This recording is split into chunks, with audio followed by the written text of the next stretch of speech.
Hello friends, you are once again welcome on the online platform of Arun Dalal English Classes YouTube channel.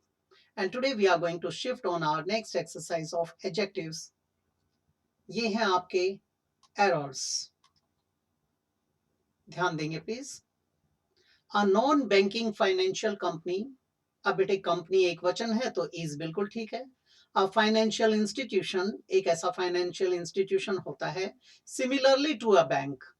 अब बेटे similarly एक adverb होता है और similar एक एडजेक्टिव होता है. अब यहां पर जो बात की गई है वो बैंक के सिमिलर होना चाहिए या बैंक के सिमिलरली होना चाहिए. अगर यहां पर वर्ब के साथ कनेक्ट करते तो ये सिमिलरली आता. अब क्या आ जाएगा? Similar to a bank but it can not issue any cheque books to its customers. तो एरर किस में आ गया हमारा? बी सेक्शन में. Everyone agrees that. यहां तक ठीक है हमारा. एवरीवन सिंगुलर सब्जेक्ट था, एग्रीज सिंगुलर वर्ब आ गया. ठीक है. That the Ganges. बेटे गंगा नदी आई. गंगा हमारा सिंगुलर है तो इज आ गया. The holiest of. बेटे सुपरलेटिव डिग्री आई है. Of all other rivers in the world.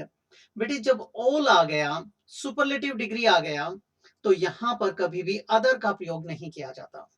Other का प्रयोग यहां पर कंपैरिजन के लिए होता है जब कंपैरेटिव डिग्री आ जाए या एज के साथ जब हम पॉजिटिव डिग्री का प्रयोग करके कंपेयर करते हैं. तो यहां पर क्या आ जाएगा? All reverse in the world. जब कभी भी आप इन्हें करते हो तो कंसेप्चुअली चला करो. नेक्स्ट है बेटे,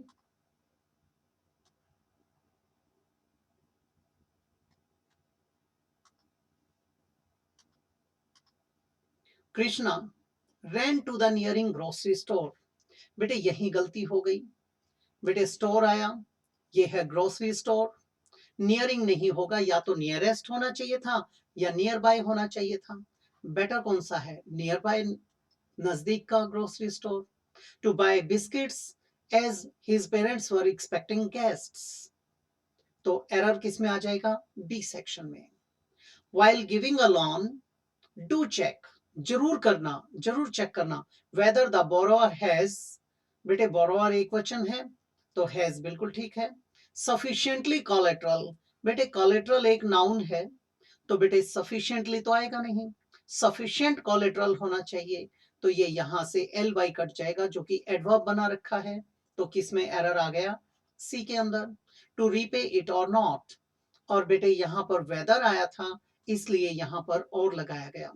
अगर इफ होता तो और ना लगा पाते.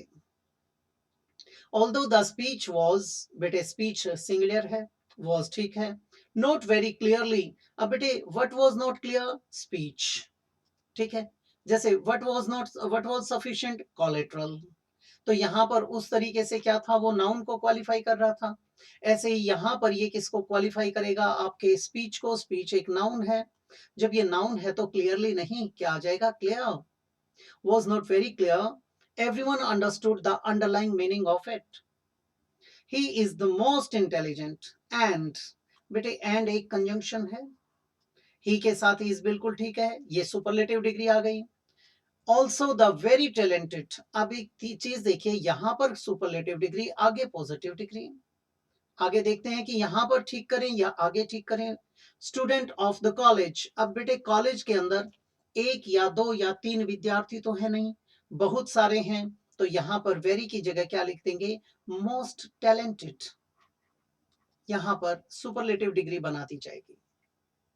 मैंने पहले भी कहा, जब इन्हें करते हैं अटेम्प्ट तो आप एक एक को क्या करते चलेंगे? स्टेप बाय स्टेप स्टडी करने की कोशिश करेंगे. उसे थॉरली रीड करोगे तो एरर अपने आप समझ में आ जाएगा. आगे बढ़ते हैं बेटा. Having been found guilty of the robbery. बेटे हैविंग आया, इसके साथ बीन आया, ये फाउंड आया.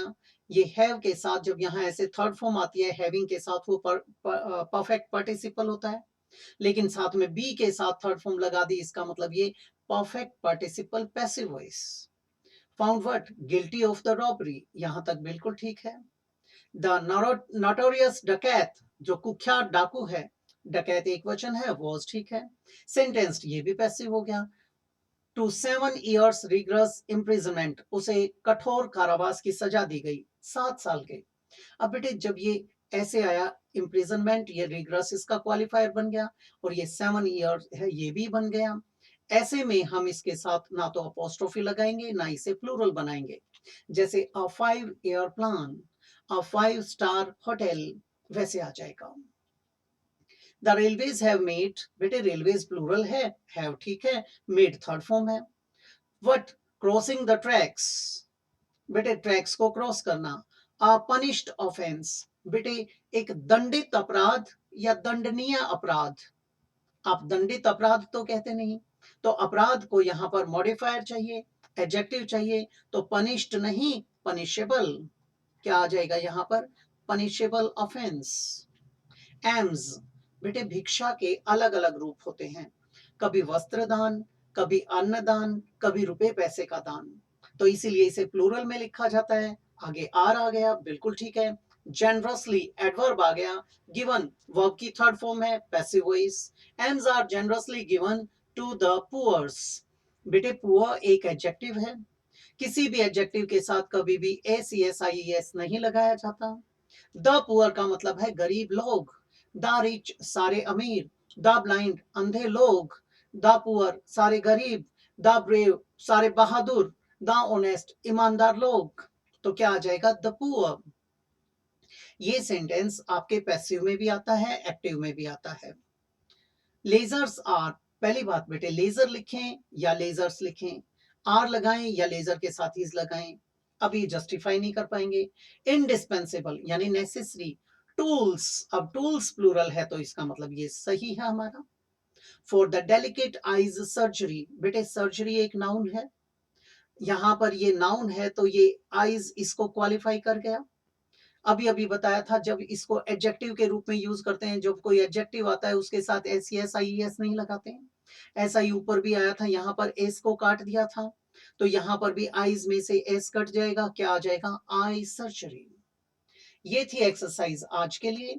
अगली एक्सरसाइज में आपसे फिर से भेंट होगी, तो तब तक मैं इजाजत चाहूंगा। नमस्कार दोस्तों।